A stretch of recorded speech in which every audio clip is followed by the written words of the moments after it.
So there are two types of reading assessments, a quick one and a full reading assessment. Let's quickly look at the quick one first. So I'm going to go to assessments, create assessment. I'm going to go to reading, and we're going to do the quick reading assessment. This is mainly when you just want to kind of you don't want to spend the time to do a full reading record, but you want to listen to the student read and see where they are. So I'm going to call this one reading. Sometimes I put even quick in, even though quick reading. And then I normally kind of put the month. Let's say this is October. And subject, language arts, term 1. I'm going to go to rating scale and use 3-point and submit. So it comes to this screen. I sit down with Anita, and if you're in the lower grade, usually they have bags of books at their level, so they bring them up, and you would type in the title, and you probably know the level already, and you would just put that in. But if it was in the higher levels, they don't necessarily have bags of books. So let's say it was something like Hatchet. Oops. Yep, Hatchet. And I didn't really know the level. I could press this little question mark beside level search. And it does a quick search. And you see here it says by Gary Paulson. Yeah, that is the book. Level R. And so the Lexar is 1020, LDRA is 40. Now sometimes when you do the search, it might only show one or two of these numbers. It doesn't necessarily show them all. And it depends on the system you use. So I might say it's, level R or level 40 or whatever system I use. There's also this little question mark beside the level stage. When I press that, it has this little chart. And so if you use any of these, you can kind of use them to cross over. So if I know this is level R, and you look at Fontes and Pinnell, I look down there, then I can kind of get what levels they are in other charts as well, kind of thing. So I'm just going to say level R for now. And I can put the accuracy. So I'm basically just going to listen to the child, and I'm going to just give my opinion on their accuracy, fluency, and comprehension. I'm going to say they got it, and they got it. They were really good. So overall, they got it. They did really well with this book. I could put some kind of comment in.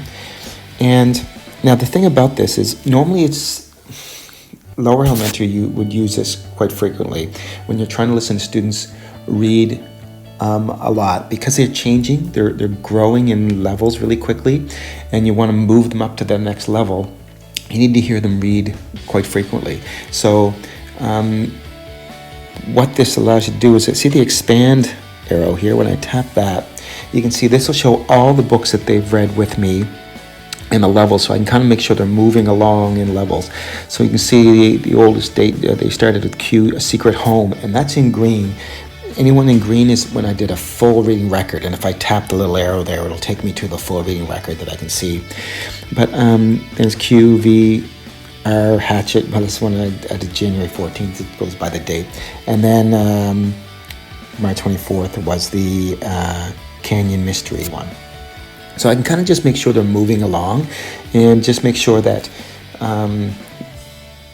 I can see they had problems with comprehension before, but they have comprehension now. So it helps me kind of a quick look at, they're still having a problem with comprehension. Maybe we can do some work with them on that.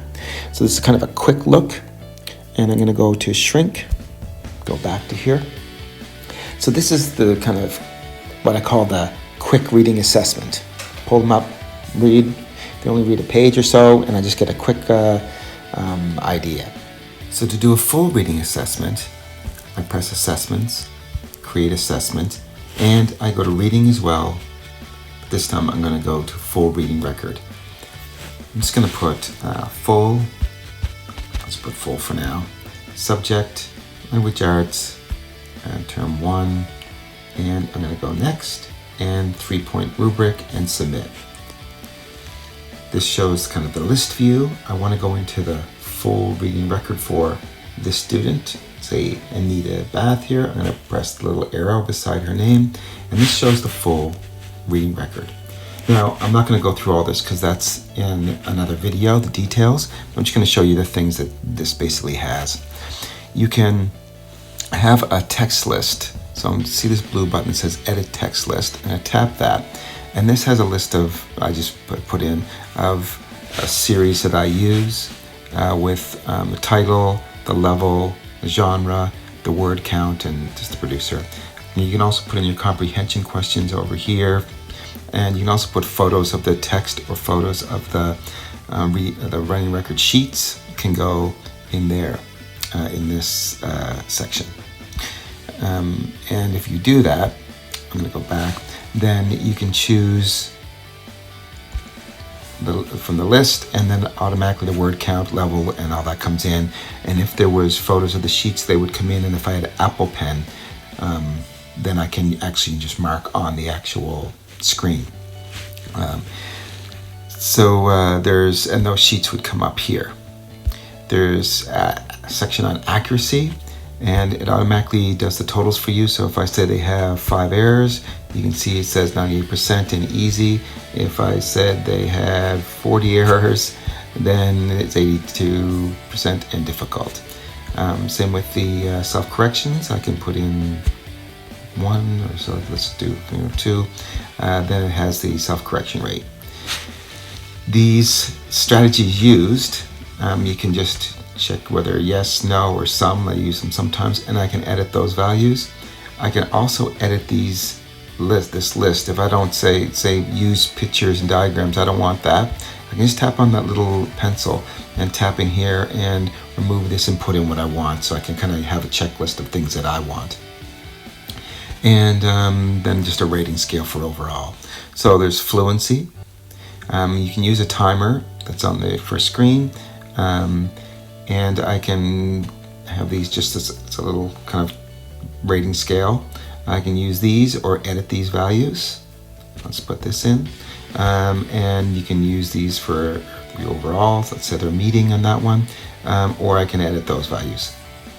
Comprehension. Comprehension questions can come in here if you've recorded them in that list, the text list.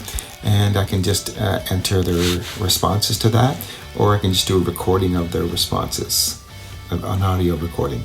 And then here again, some things that you can track, a list, and you can edit this list as well.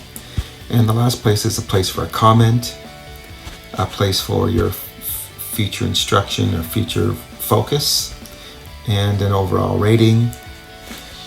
Previous will just show any previous reading records that I've done. So you see a secret home, how they did. I didn't bother putting a comment because it's just junk data.